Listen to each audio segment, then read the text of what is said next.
আলাইকুম, আমি আমাতুন নাহার, বাংলাদেশ বেসরকারি শিক্ষক কর্মচারী ফোরাম কেন্দ্রীয় কমিটির সভাপতি। আমরা আজকে এখানে সমবেত হয়েছি। আজকে আমাদের বাংলাদেশ বেসরকারি শিক্ষক কর্মচারী ফোরামের একটা অনলাইন পোর্টাল ডেইলি আমাদের ফোরাম এর শুভ উদ্বোধন হতে যাচ্ছে।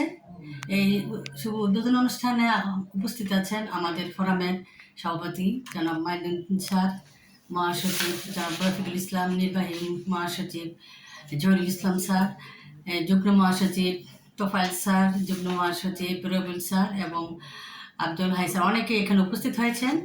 আর আমাদের এই পোর্টালটা করার কারণ হচ্ছে যাতে আমরা আমাদের ফোরামকে আরও শক্তিশালী, আরও গতিশীল করতে পারি। অর্থাৎ শিক্ষকদের দাবি দেওয়া বিভিন্ন সমস্যা যাতে আমাদের এই অনলাইন পত্রিকায় দেওয়া যায়, সেই ব্যাপার আমরা এই পত্রিকার আজকে উদ্বোধন করব।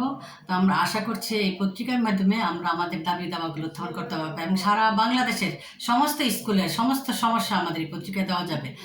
আর আমরা আমাদের উদ্দেশ্য যেটা, আমাদের 20%, আপনারা সবাই জানেন 13ই আগস্ট বিশাল মহাসমাবেশ হয়ে গেল জাতীয় প্রেস ক্লাবে।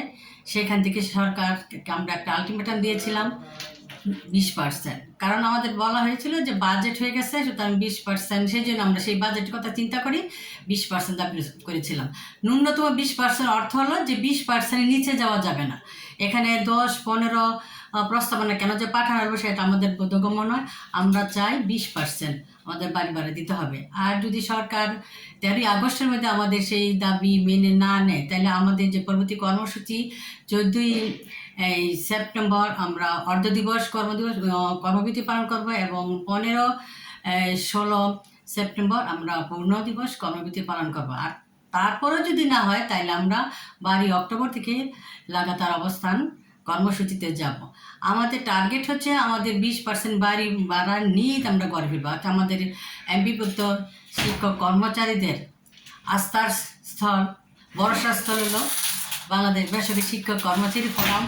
এবং এই কর্মচারী ফোরামের সাথে যে জোট করে মহাজোট করা হয়েছে, সেই মহাজোট হলে রাজনীতিতে আমরা জড়িত নই। অর্থাৎ আমরা একটা পেশাজীবী সংগঠন। এই পেশাজীবী সংগঠনের মাধ্যমে আমাদের কাজ হচ্ছে শিক্ষকদের কল্যাণে কাজ করে যাওয়া। এবং আমাদের বিশেষ করে আমাদের ফোরাম, বাংলাদেশ বেসরকারি শিক্ষক কর্মচারী ফোরাম, সারা বাংলাদেশে বিভিন্ন জেলায় উপজেলায় কাজ করে যাচ্ছে এবং আমাদের জেলা উপজেলাগুলোতে অনেক কমিটি গঠন হয়ে গেছে, আর বাকিগুলো হয়ে যাবে ইনশাল্লাহ। আমরা চাচ্ছি যে আমাদের ফোরামের নেতৃত্বে এবং জোটের নেতৃত্বে শিক্ষকদের যে বৈষম্য, স্বাধীনতা এত বছর পর সরকারি বেসরকারি যে বৈষম্য, সেই বৈষম্য যাতে নিরসন হয় সেই জন্য আমরা কাজ করে যাব। এবং আমাদের যদি এই 20% বাড়া দেওয়া না হয় তাইলে আমাদের আর কঠোর থেকে কঠোরতর আন্দোলনে আমরা যাব।